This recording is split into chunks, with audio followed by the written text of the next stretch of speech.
Welcome back, creeps. How are you this week? I am good. Yay. Alrighty. We've had a heckin' hell of a week. Poor old Max got out on Friday. Well, we let him out on Friday night, but got into a bit of an old street fight with another cat. Saturday night. Was it Saturday? Mm-hmm. So he got bit and we had to take him to the vet. He has a big gnarly looking hole in his side. Yeah. He has like the biggest scab. Yeah, it's pretty gross looking. Because we didn't know he got bit the first night. We thought like he just hurt himself. So it took like a couple of days before we could actually see because he wouldn't let us near him. Yeah, he was walking fine and eating and just usual. He just didn't let us pick him up. And then he sat on top of a dining room chair at eye level, and we just saw this huge gaping hole on his side, and we're like, we have to take him to the vet now. Yeah. So it turns out it was an abscess. It was fucking gross. An abscess? Yeah. That's what it was? Yeah. Like the original bite would have only been tiny, but the vet said like apparently like just cats in general, like even if him and Porkchop had a fight, it would get infected, like odds are. Because your dad was telling me it's because he doesn't know how to handle himself and blah blah blah. But no, like just cats have fucking gross mouths. Like they clean their buttholes with their mouth. Yeah. I guess so. And then they clean the wounds with their mouths. Yeah, you know what I mean. Anyway, he's all good now. He's all shot up and ready to fucking rock. So that's our week, really. It makes me wonder if I should tell my friend that she should go see someone about her cat bite. Because she said she hit it and it hurts. Like it should be. I mean, she should just be now. using antibiotic cream, right? I don't think she is. Well, she should be. Val. Yeah. I think it might be infected underneath. Like it's I think it might be scabbing over an infection. So hopefully you're not eating right now because this is pretty gross. But yeah, that's been our week. It's been a lot of running around. We actually went out on Friday and Saturday night. It's been fucking hectic. It was nice. Yeah, it was nice. We enjoyed it. Yeah, I could go a few months without doing that again. Well, we're doing it again this weekend. So busy times. I need some months to recharge. Our patron of the week this week is our good friend Justin. Oh, Justin! Yeah, an official Patreon this time. Mm-hmm. And Justin knows how much we love him. He does. He's a huge supporter, and massive. Yeah, and we appreciate him so much. Check out the Lonely Moose on Etsy. That's his Etsy store. Yeah, that's our friend. You don't even know how cool he is.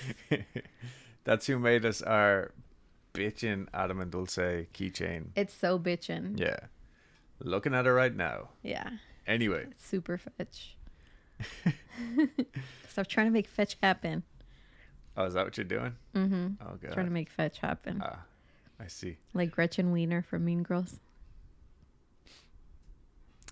Anyways. Okay. Right. So this week, this is going to be a doozy, okay? I started this a long time ago and I was like, oh my God, this isn't going to be worth shit, blah, blah, blah. And then I came up with a different kind of plan. Awesome attitude. And then what happened? But then I came up with this other plan and now I'm like, it's bitching. There's so much. And every time I look into something else, I'm like, oh, but wait a minute. I have to include this to make this relevant and blah, blah, blah. So I'm going to try my very, very best to condense this into a 2-part series. Okay. Next week's episode might be particularly long.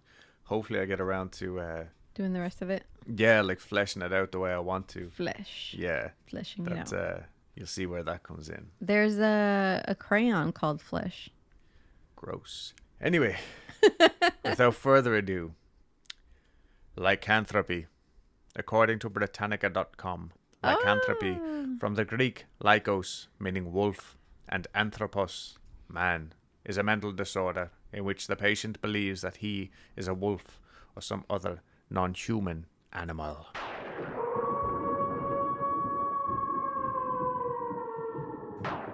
Lycanthropy.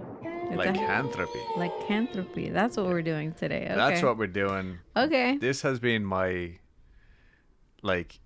brain for the last fucking 2 or 3 weeks. I'm not even joking. This one is getting to me because it was such an outlandish subject that I was like, I need to actually learn how to like process this. It's a broad subject. Very broad. If you could shapeshift into another animal, Like a fucking raven. a bird. Yeah, probably. Yeah. Get up in that bitch, fly all over the place. Nice. And ravens are assholes as well. I love them. Yeah. I want one so bad. There's a video on YouTube, actually. If I remember, I'll include it in the link. It's just this dude who has a raven. And he's like, don't fucking get a raven. It's not worth it.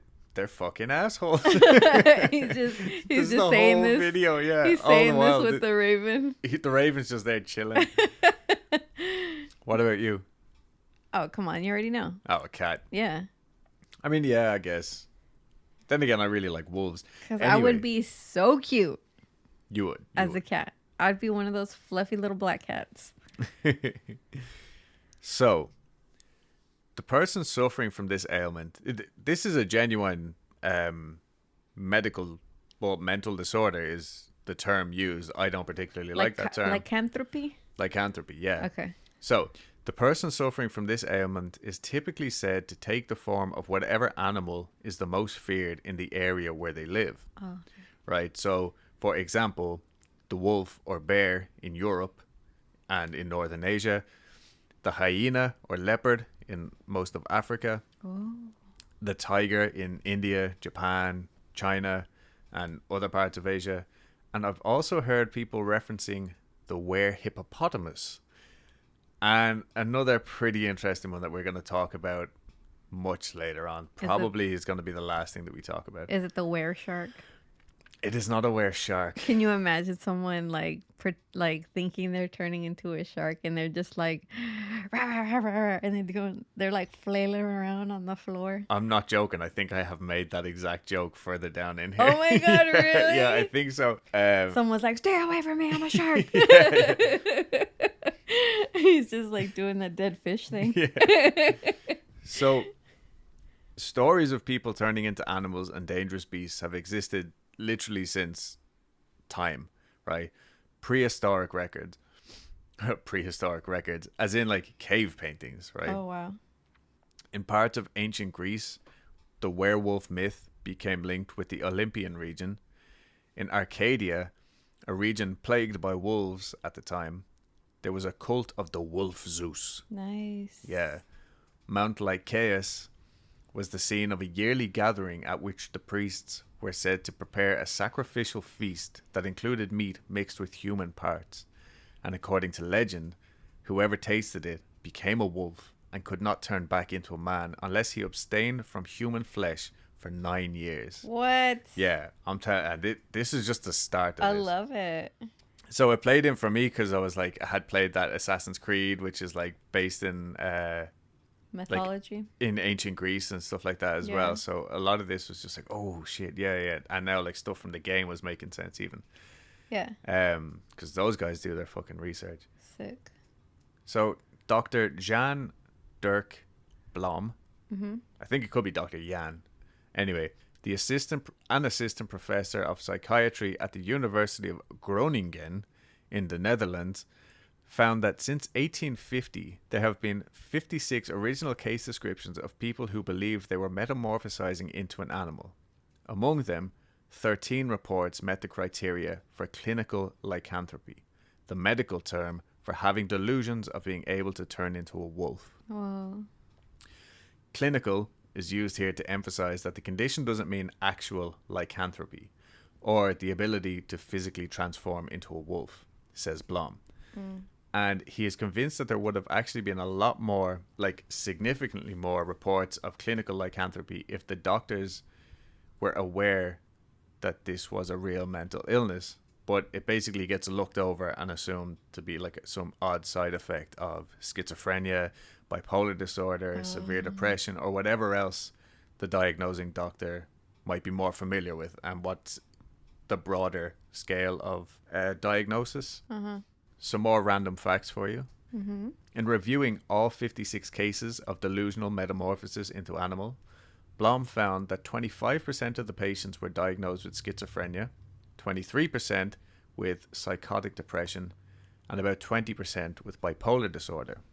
Among the patients, 34 were men, 22 were women, and their symptoms lasted anywhere from a single hour to decades. So, What do you mean symptoms of this delusion, or yeah, symptoms of like them being a werewolf in their yeah, heads? like this, which is the same thing. Like, this is the delusion, you know? So, Well, not entirely, because like, are they theoretically in wolf form for an hour, or they believe that they can turn into a werewolf for just an hour though? You know, like I believe I can turn into a werewolf, and then like an hour passes, I'm like, no, I don't think I can. that's a good question, but I think either or is a symptom, right? Oh, So, okay. maybe the belief lasts an hour. Maybe the belief lasts decades, but the episode lasted 10 minutes. Oh, the okay. Okay? Okay. Either way, this means like it's if these symptoms last barely an hour of somebody's entire life, it's totally understandable that a doctor may not be able to diagnose it or just overlook it completely. Like, remember that time Mary thought she was a goldfish for like 20 minutes? We were trying to get her back in the bathtub and she just kept flopping around on the floor, you know? That's So there, hilarious. same joke. Ah, there it is. Okay. She thought it was a goldfish. Yeah. Anyway, in the 20th century, film quickly took over and became the most influential medium shaping the popular image of the werewolf. Numerous details now intrinsic to the modern concept of the werewolf were, in fact, first introduced by werewolf horror films, produced from the 1930s onwards. For example, the idea that a person is only infected with lycanthropy through the bite of another werewolf originates from the first sound film of the genre, The Werewolf of London in 1935. Other ideas in the same field of horror film and literature as well have been repeated and have thus become ingrained in the popular concept of the werewolf. These include the transformation from man to wolf during a full moon, and a silver bullet as the only possible method of killing a werewolf. Now that's a quote from somewhere I don't know. All my references will be at the very end of this because there's a ton. But I guess what had been happening with werewolf lore over the last few thousand years was really just hastened by films and kind of like locked in, concreted, the talking pictures, you know? And I'm pretty sure the same can be said for any movie monster, like Godzilla or fucking Snakes on a Plane. I don't fucking know. Frankenstein, you know what I mean? Snakes on a plane. Well, not Frankenstein, because these are things of myth and legend. Anyway, they get adapted for the times or whatever culture they're specifically being produced for. The reason why I'm bringing this up is because not only are movies and media responsible for bringing new monsters to us, but in places that didn't have wolf problems, such as England, who had hunted all of their wolf problems out of existence by like the, I think, late 1460s or something, they didn't have werewolf problems because they didn't have the wolf to bring the fear, you know? Yeah. Unlike France. They got wolves. France in the Middle Ages was chock full of werewolves. Major loup-garou problem, right? Yeah, loup-garou is not your like local fucking plumber. That's French for werewolf, apparently. So Oh. loup-garou. I don't know if the P is silent. There's going to be a lot of me butchering French names. Loup-garou? Loup-garou. Yeah. Oh no, it's the loup-garou. Is that what they sound like? Yeah. But during these times, to amplify this problem, outlaws and bandits used the fear of the layman to their advantage. They would dress themselves in wolf skins Really? over their armor. Yeah, and just like this has been happening for centuries anyway, but they would specifically do it to like stop people on their travels and just steal all their shit or just butcher them. I'm gonna do that this Halloween. I'm gonna dress up from head to toe as a shark, but I'm not gonna beat anyone up or steal their stuff. Yeah, and I don't think they will believe that you're a real shark just because you're not in water. That's the only reason. Think if I lay down on my side and start wiggling, they think I'm a shark. They might. They just might. Fear me. Just like other countries had their witch trials, France had its own version, the werewolf trials. And in every single article that I've seen, which is a lot now, and it's a lot of like, copy and paste articles too. It's like, think Salem had it bad? Check out France. Okay. Yeah, so I can't remember what dates Salem happened in, but I know it was like fairly recent. Like, No, Salem didn't. Oh, Salem had the problem, obviously. We're not going to downplay Salem. Oh, even yeah, though yeah. it was like 14 women that got hung 13 or 14, yeah. and a man. Well, he got pressed. He got pressed, yes. But the trials in Scotland, Yeah, well, that's what I'm about to... is it more than Scotland? Oh, just wait and see, right? Or, okay, well, you wait, because I have to pee. Okay. Now, while other places have also accused people of being werewolves, don't get me wrong, generally it was during like good old-fashioned witch hunts. Okay? I'm all hands in this episode. This is pure facts, right? Hands going everywhere. One of the major witch hunts, and I think one of the first ones, or maybe it was just one of the first ones to mention werewolf. Anyway, it happened in Valais in Switzerland in 1428. Now, this is a fucking long time ago. And this lasted into well into the late 1430s. I had seen other sources that said it lasted decades, but I think that might have been getting confused with just the general European witch trials, because this thing, it started like a fire. Like, one place would have it down here, and then the witch trials would kind of die down in that area, and then all of a sudden another town or city miles away would pick up their own, and this went on for years and years. Apparently, just 2 years into the Valais witch trials, 700 people had been accused, and at least 200 people had been sentenced to death. Damn. As witches, burned at the stake, of course. Yeah. A very small percentage of these were sentenced as werewolves. Like, I'm talking maybe 3 or 4, okay? Percent or people? People. Oh. But that was just in the first couple of years, and it did last a long time.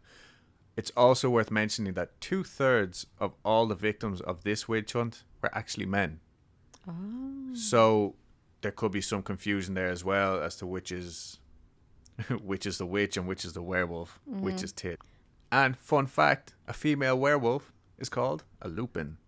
Really? Yeah, such as Professor Lupin from Harry Potter. Yeah. Anyway, back to France.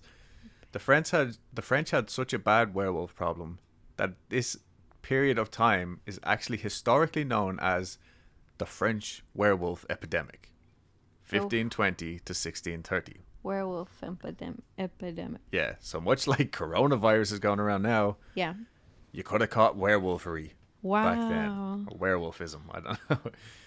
So during that 110 years, it is said that 30,000 people were accused of being werewolves. 30,000? 30,000, right? Now, I did do some math here. They would be tortured, of course, until they confessed. And then if they didn't confess, they'd still be burnt at the stake because they weren't confessing. So, like, that old flawless system has worked for centuries across tons of various witch trials, and probably still to this day to a certain extent. Now, 30,000 people to me sounded like a pretty high number. But if we take the numbers from the first 2 years of the Valais, Switzerland trials, witch trials, it pretty much works out as the exact same. Like, even if we take the conservative 100 people killed a year, that's roughly 1 every 3 or 4 days for 110 years. That's 11,000 people. That's a lot. Yeah. So that number of 30,000 now all of a sudden isn't that far-fetched, because in a lot of these stories that we're going to talk about, or at least a handful of them, it's oftentimes someone will get dragged in and they'll be getting tortured and like getting these false confessions dragged out of them, and then they'll be like, oh, my brother was doing it too, like, just stop whatever you're doing. So it's not uncommon to have had 3 or 4 people accused and sentenced at the same time,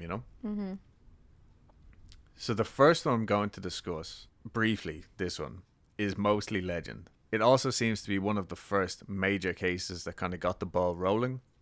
So where other stories that I'm going to tell you had really interesting sources, such as pamphlets from like the 1500s in Germany, because that's how people used to publish literature back in the day. Pamphlets? Pamphlets, yeah. Because they were cheaper and like they weren't proper like big ass books. That was how people got news back in the day. Yeah. That's how people found out like that Satanists were, I don't know, eating babies or something, whatever. Mm-hmm.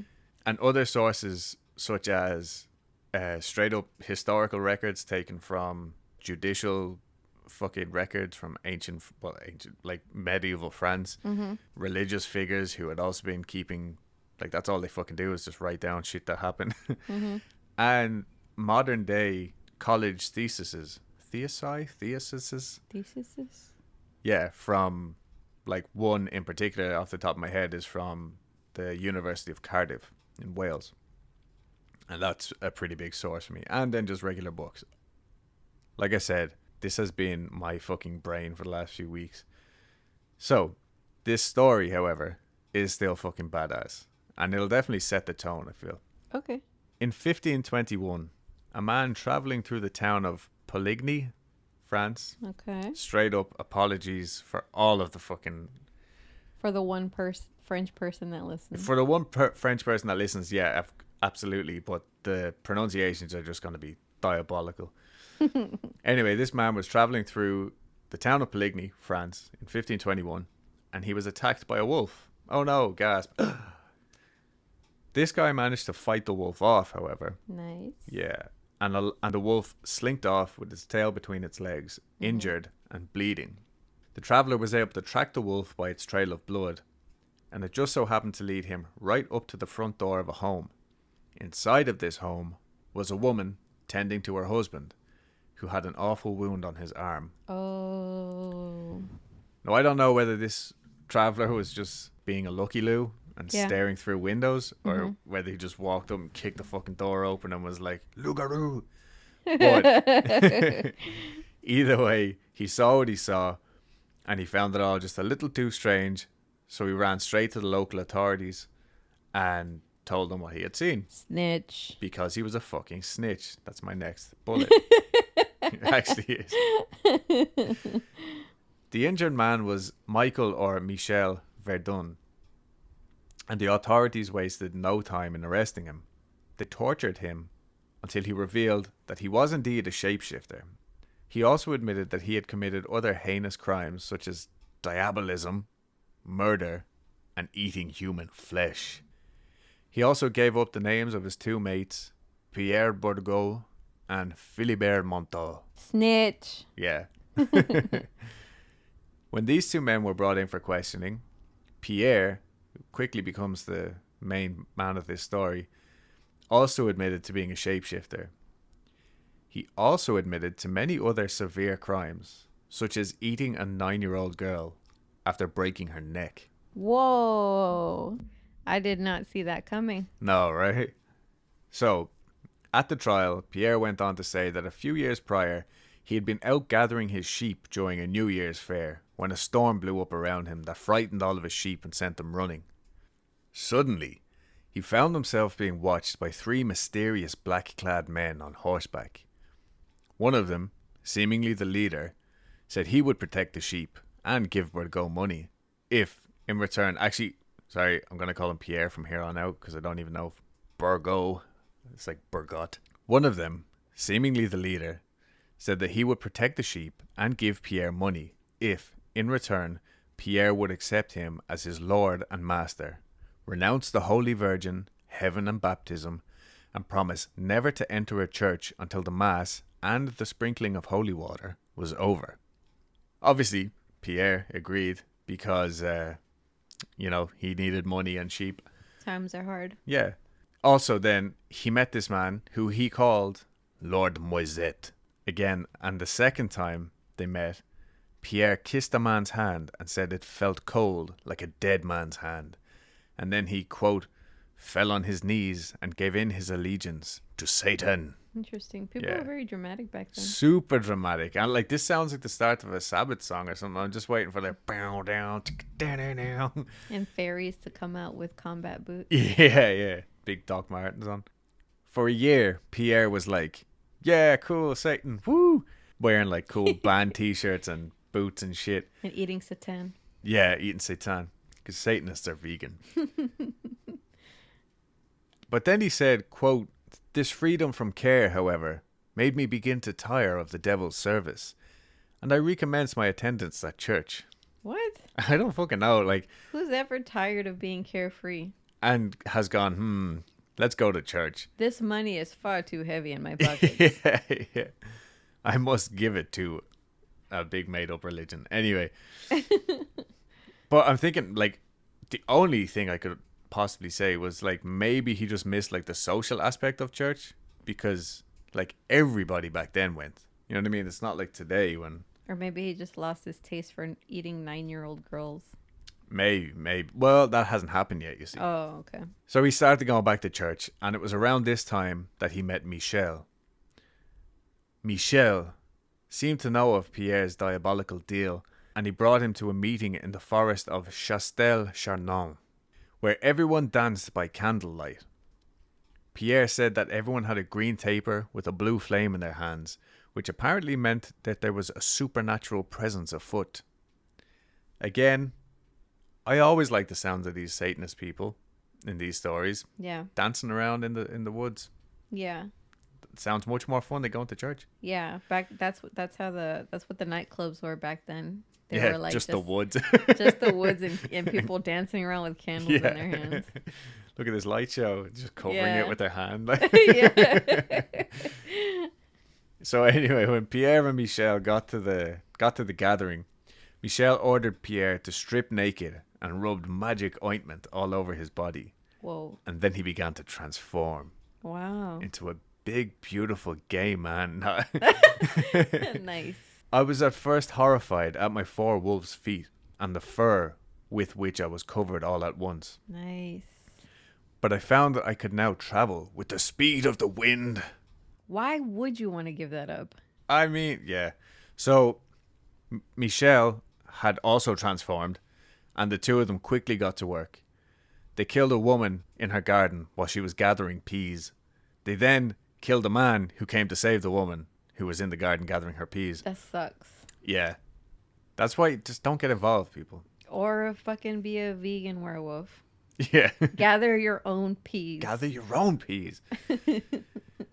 The thing I find hard to believe at this point in the story is like, well, quite a lot of it, but like just this must have happened during the day, right?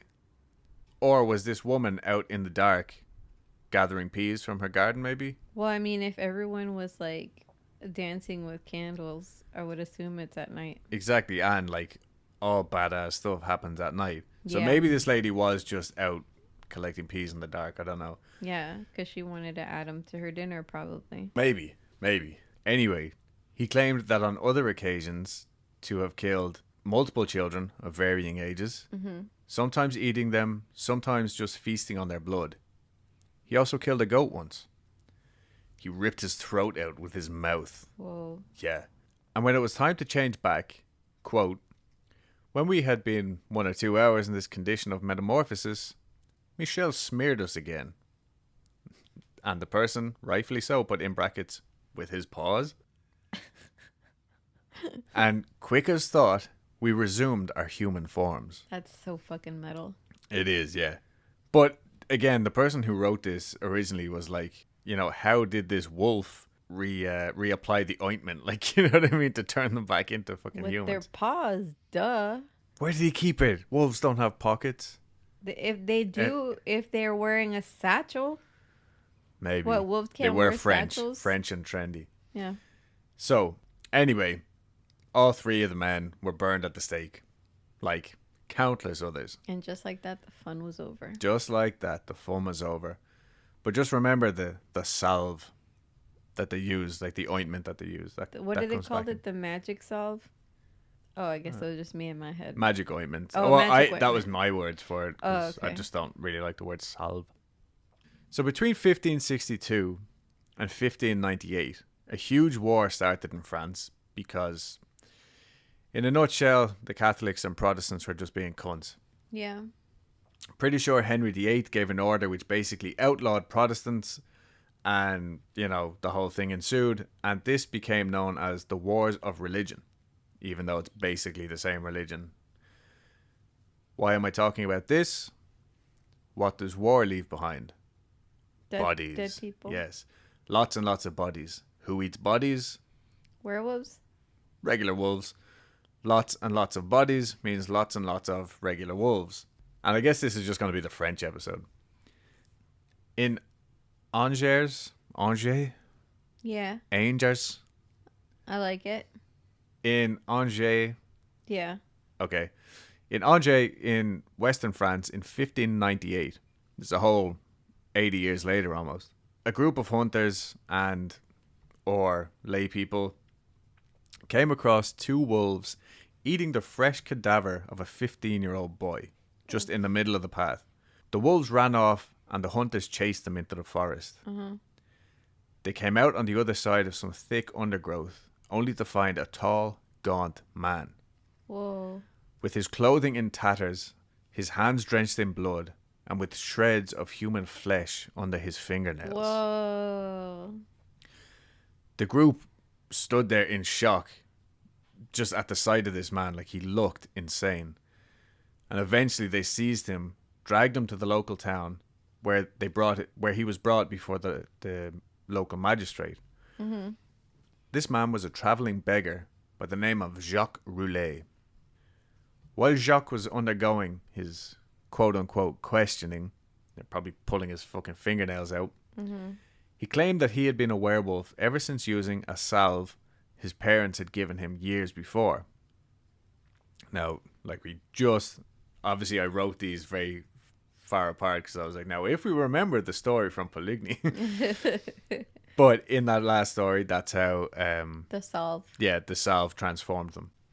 So it turns out that this use of fucking The salve? magic lotion or potion.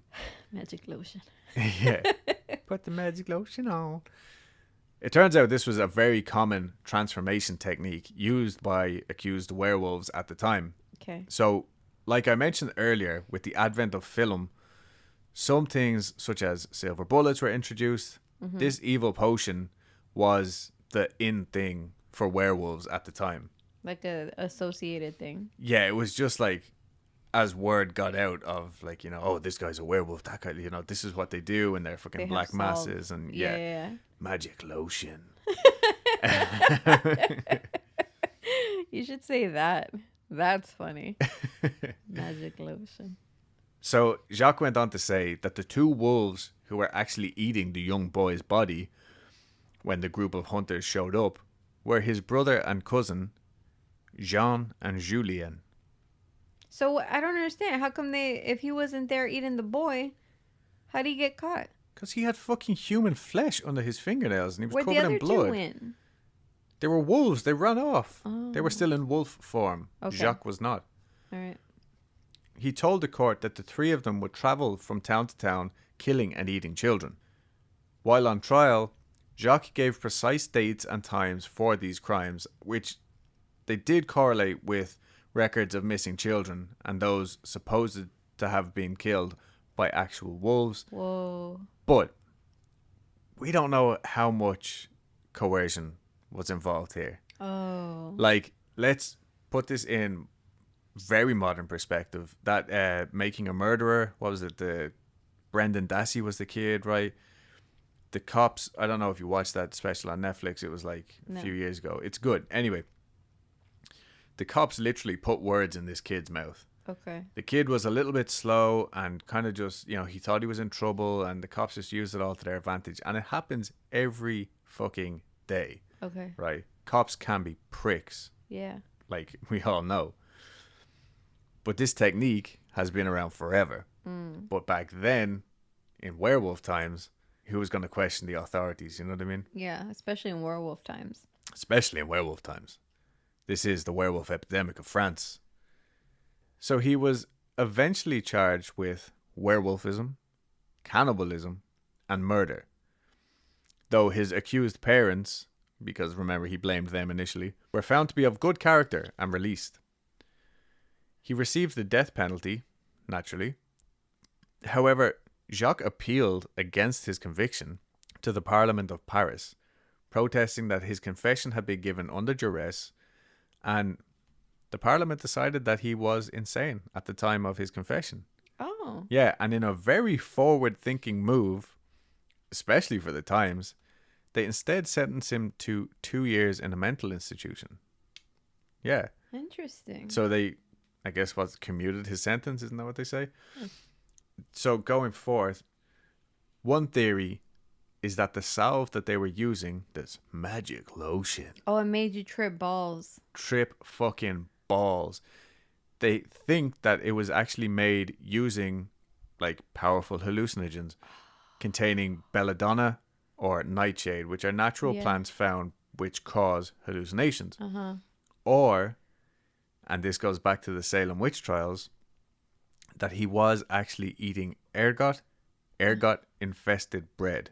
Oh. So ergot fungus, which can be found in cereal crops such as wheat and barley and shit, contains chemicals similar to lysergic acid diethylamide. LSD. LSD, baby. I'm smart. You are smart. So what I'm going to do here is, because we are running out of time, I'm going to start the next story and leave it on a bit of a cliffhanger. Yeah. Okay?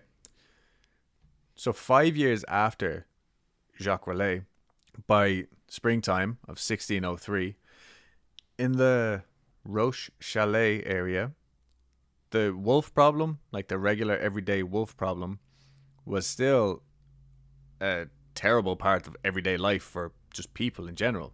For example, this one case of one rabid wolf, right, in Lorget Forest in France in April 25th, 1851. Right, now this is a good deal later, but this is still showing how bad the problem was.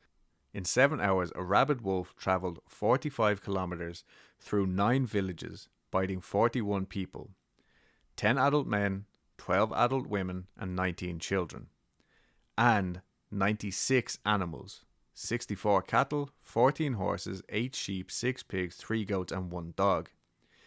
The deaths of 14 of the people from rabies was confirmed in records during the 2 months that followed, although it's assumed that most of the 41 people who had been bitten would have eventually died, but these were the only ones actually recorded. Okay, so this is based on written accounts from the mayor of Paisley, a local hospital, police reports, and a government letter from the time. Okay? So I know that sounds like a lot, but that's just one wolf. Wait, 41 people and 75 animals? No, 41 people, 96 animals. Oh, and where the fuck did I get 75? I don't know.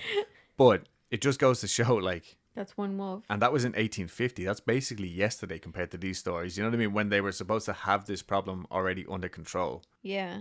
But this area had a wolf problem. No, the whole of France had a wolf problem. That's what I'm saying. Yeah, the whole of France had a wolf problem. So you're saying the whole of France had a wolf problem. And this extensive damage only happened with one wolf. In one 7-hour period. That's insanity. So that goes to show... how serious the fucking wolf problem was. You know? Holy shit. So I read that. People were living in like fucking straw houses nowadays. Like a fucking wolf can bust in there Kool-Aid Man style and be like, I'm going to bite all of you. I mean, yeah. That's wild. Like, look at the 3 little pigs. They were fucked. But that did happen. Like literally there's stories of babies being stolen from their cribs. By these wolves. By the wolves, yeah. Wow. Small, like, toddlers being taken from the doorstep. I think we're about to cover that now. And, like, grown-ass men just being taken off into the woods. That's so fucking scary. Yeah, so this werewolf fear is very legitimate. Like, you know? Yeah. Anyway, back to Roche Chalet in 1603. Lovely springtime afternoon. Does that mean red cup in English? No. Oh. Not at all. I was just taking a stab at it. I mean, I don't know what it means, but I know it doesn't mean that. You're like, oh, no. Anyway, this is a fairly small village. Just 100 households or thereabouts. And there was a new face in these there parts. Okay? So this new guy came in, Jean Grenier, He was 13 years old, almost 14, although it is said that he was so malnourished that he actually looked closer to 10 or 11. Mm-hmm. He had recently left the care of his father to take up his new career as a beggar. That's sad. It's a very sad story. His father had found him eating bacon and cabbage soup one day. He had also fed his younger brother.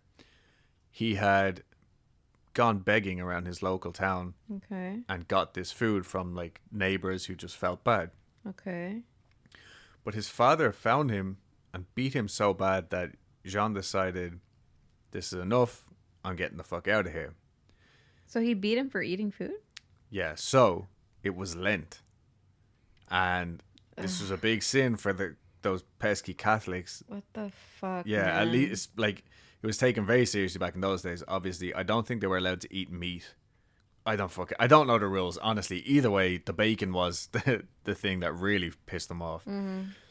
But then this gives makes the story questionable because they're like, well, the place was so holy back then that who would actually give him bacon to begin with? Who gives a shit?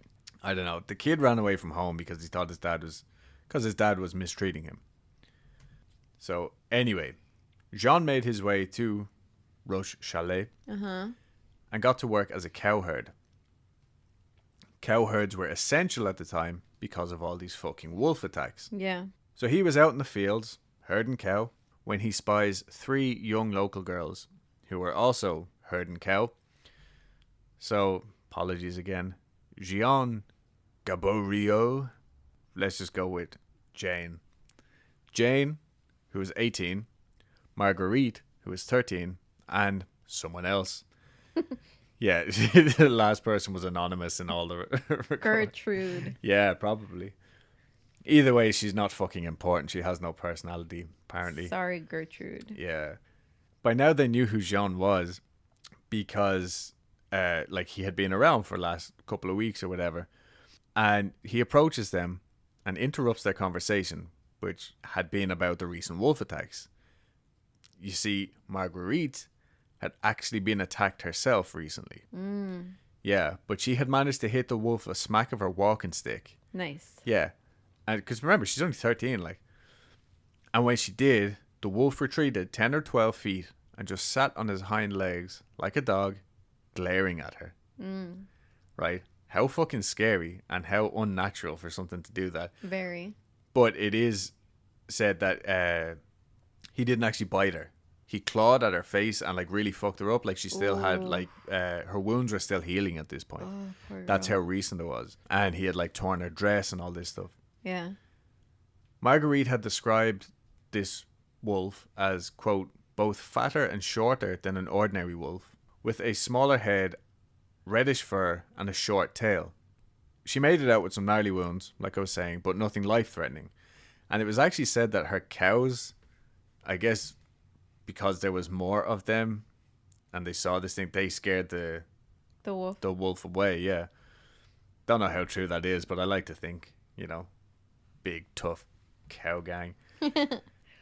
So Jean walked up anyway, and he says, which one of you is the most beautiful? Because I want to marry her. So if it is you, I want to marry you. Yeah. Random. But in response, the girls, I'm assuming, just laughed. He's tripping on magic lotion. Yeah. Anyway, the girls just kept the conversation going. Their original conversation. And Jean just kind of joins in. But he's 13-year-old kid. He's trying to impress these girls. Okay. They're older than him. Well, Marguerite isn't, but the other girls are older. Being a creepo's not going to work. Yeah, so he's still trying to impress them. And he starts claiming that his dad is actually a priest. Right? Because that's how you get into girls' drawers, I guess, back in the day. What did they wear back then? I would have been like, psst. Yeah. Get out of here, kid. Get. Go on, get. But no, so he said something along the lines of I'm actually a priest's bastard. I think that meant my dad has money. Okay, so this was apparently something kids used to say to impress ladies back then. Remember, he is a little homeless kid. So This is a quote from a thesis, the one submitted to Cardiff University. Jean sensed that the girls weren't picking up on his bullshit, so he just kept making bigger, bolder claims. And when Jane remarked that he was shallow and dirty, he replied, "Ah, that is because of the wolf's skin I wear." He added that a man named Pierre Labourat had given him this pelt, and that when he donned it, he coursed the woods and fields as a wolf. There were 9 werewolves in his coven, who went to the chase at the waning moon on Mondays, Fridays, and Saturdays. Oh, they have a schedule. That's Their good. schedule, yeah. Well, I mean, he has to. You gotta clock in and He's out. got to herd cows during the week. You know what I mean? Yeah. And who were wont to hunt during the twilight and just before dawn.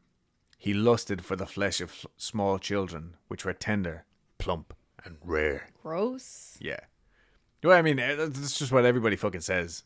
You know, oh, babies are the juiciest of skin, juiciest of flesh. Oh, do they, Adam? It is. That is what say? cannibals say. And werewolves are like. Anyway, he said this wolf skin because naturally the girls are like, show us then. Yeah. He Show said us your skin. Show us your skin. But anyway, he says it's actually kept by this Pierre Labourat. Labourat, whatever. I let my friend borrow Oh, maybe it's Laboureau, and I spelt wrong in the top one. Yeah. Pierre. Anyway. She was all like, oh, I can't show you. I let my friend borrow it. Yeah. She's Canadian. I met her at summer camp. Anyway. So. Get out here. So anyway, he said that the wolf skin was kept by this Pierre dude, whose, quote, big black house in the forest he described as an inferno in which men were being burnt and roasted. He promised one of the girls, presumably Jane because she was the oldest, that she could go with him next time he went to go get it. You know, and I'll prove it to you, like, next time. How the fuck would you want to go and see that? Well, you know, they're still thinking he's just some bullshit Bullshitter. little kid. Yeah. Anyway, Jean also takes responsibility for the attack on Marguerite. What? Yeah. Later saying that if he had managed to knock her down, he would have bitten her rather than just clawing at her. What a little shit. Yeah. So it's unknown whether the girls actually took him seriously, but one way or the other, they decided that they had best go and tell someone everything that he had just told them. Yeah. And Jean was arrested and brought in for questioning on June the 2nd, 1603. And we know this because there's 3 written accounts of this. Mm-hmm. And each, it's kind of like a perfect triad of, one is ridiculously flamboyant, written by some Franciscan friar. Mm-hmm. And it's very novelesque. Then there's one who was like, this is ridiculous. There's no such thing as werewolves. He's writing it like, this stupid kid. Yeah. He's a fucking werewolf. Can't get himself in trouble. Idiot. Yeah. Trying to impress these ladies. And then a third one, which was somewhere in the middle, I think was actually written by, I think it was written by the magistrate. Anyway, these guys at the University of Cardiff combined all 3 and tried to pick the most factual of all of it. Yeah, wait through the bullshit, yeah. Yeah. Which, thank you. Whoever you are that wrote it, thank you. So anyway, June 2nd, 1603, he told prosecutors that he had spent around 6 weeks rambling around La Roche-Chalais and the surrounding villages and parishes and stuff like that before he was hired as a cowherd in this little village. He testified that he had seen an animal resembling a greyhound carrying a child in Chénaud and heard of another attack elsewhere. Later, it was revealed that his travels did indeed coincide with a lot of the attacks that were going on at the time. Mm-hmm. Like, he had gotten some bread. Like, he was a beggar, remember? He had gotten some bread from one of the houses in another town that I can't pronounce, near the fields where a young boy was attacked on the 17th of May. And the fact that he saw this greyhound type animal carrying away the child in Chénaud, they were like, oh, well, that's convenient, you know? Yeah. This other little boy who was attacked on the 17th of May, his father and uncle were pruning vines nearby, and the father stated later in court that the wolf had tried to take the fattest of his 3 children, but was yeah, but was scared off by the uncle. The judge the judge confirmed that this was indeed the fattest of his 3 children. And that's on record. That poor poor kid, yeah. So, anyway, Jean had also stayed for about 2 weeks near the village of La Grenier, possibly as a cowherd again.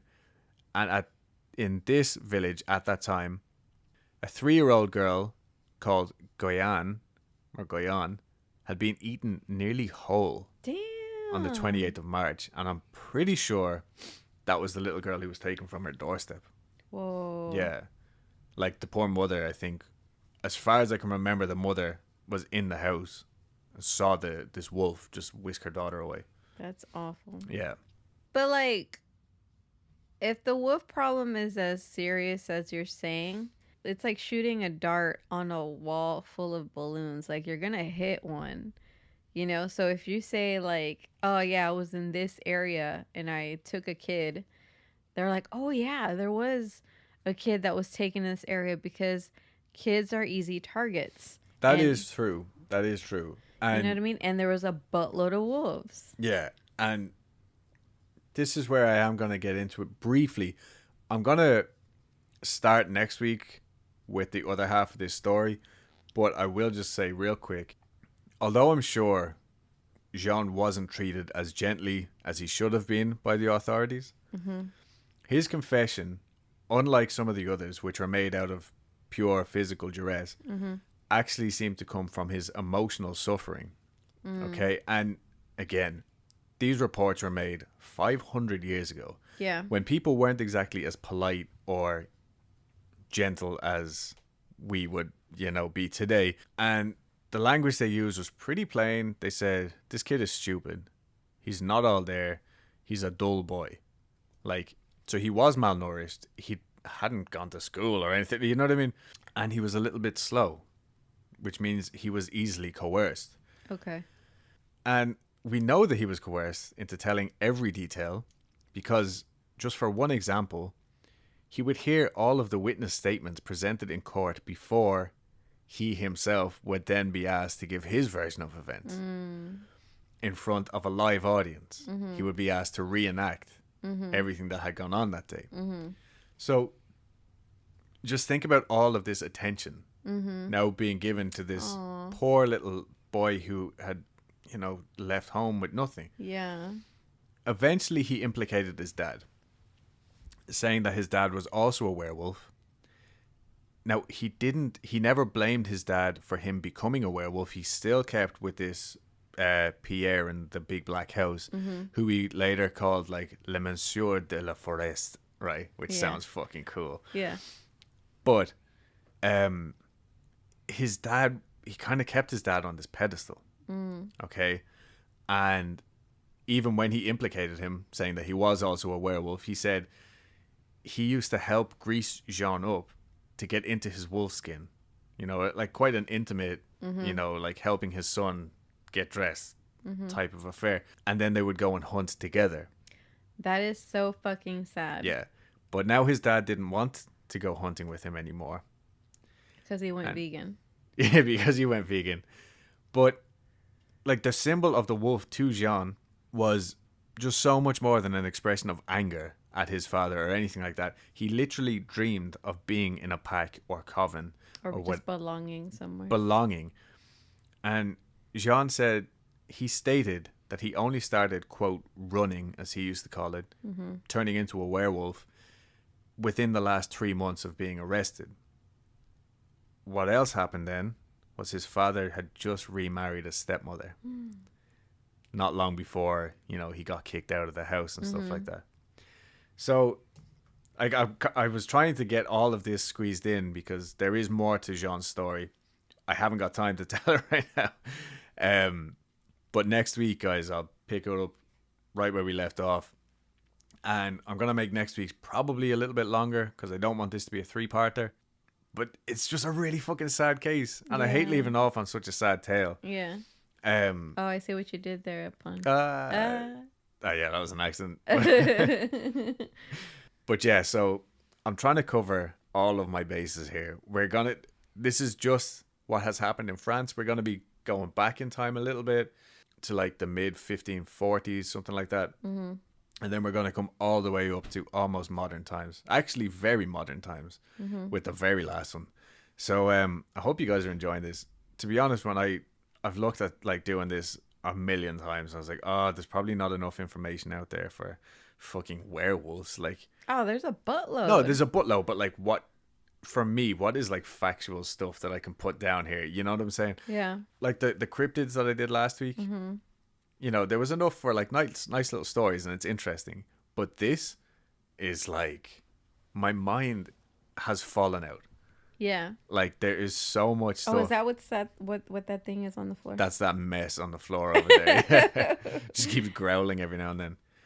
But no, so I wanted to try and bring everybody as much information and as many different variants of cases as we can, because there's a huge amount of people who genuinely believe that they were werewolves, like transforming into different beings, whether it was emotionally, physically, or whatever.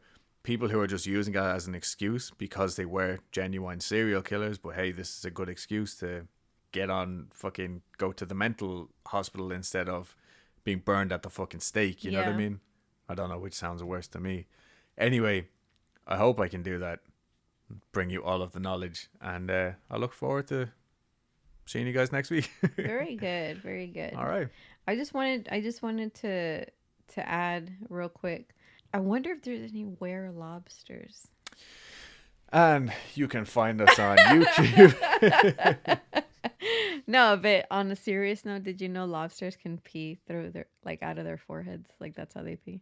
I didn't know that. Yeah. I did learn that lobsters can hold hands and walk together hand in hand, which is really sweet. You mentioned cryptids. Have you read about the Fresno Nightcrawler? Yeah. Okay. Have you, just for shits and giggles, have you read the explanations on Cryptid Wiki for the Fresno Nightcrawler? No. You want to hear them? Yeah. They're pretty funny. Okay. You know who the Fresno Nightcrawler is, right? Yeah. Like which one it is? It's the little pajama pants. Yeah. Yeah. Look at these explanations. An alien, a new species, possibly a primate with short arms. Okay. A misidentified deer standing upright. These are the dumbest fucking things I've ever heard. Pants. And or a puppet on a wire. A bird walking like a crane. So a crane. Okay, yeah, a bird. Okay, and this is the last one. A person wearing big pants and walking on stilts. I don't know what the Fresno Nightcrawlers actually are. But they look None cool. of those things. Yeah, I like them. Yeah, they're funky little things. The pajama pants. Read us a tarot card before we go. Oh, sure. Oh, people like that? Yeah. Oh, they do? Someone did. Oh, good. So, today's tarot card of the day is Justice. Today's message: be extra careful with the little details today. Mistakes and bad choices could come back to haunt you. At the same time, the good work you put in will pay off. Right on. I hope those mistakes aren't anything to do with how I'm about to edit this and the 800 calls I took in work today, because I guarantee you there was a lot of little mistakes in that. It coincides with my day specifically because I just got my performance evaluation today. Oh, yeah. And it was glowing. You killed it. I fucking killed it. Okay, guys. I actually have to go because I'm going to be late for work. Okay. But follow us on Instagram, YouTube. Follow our private fucking thing. We haven't posted in a while, but we will be posting soon. Dulce is going to start the makeup channel soon. So make sure to keep an eye out for that, because that's going to be bitching. It's like a vlog channel. Vlog, makeup-y stuff. Whatever. Anyway, I think that's it. Thank you to all our Patreons and all our listeners. We love you all dearly. And let us know what you thought of this episode for next week. Yeah. Bye. Bye.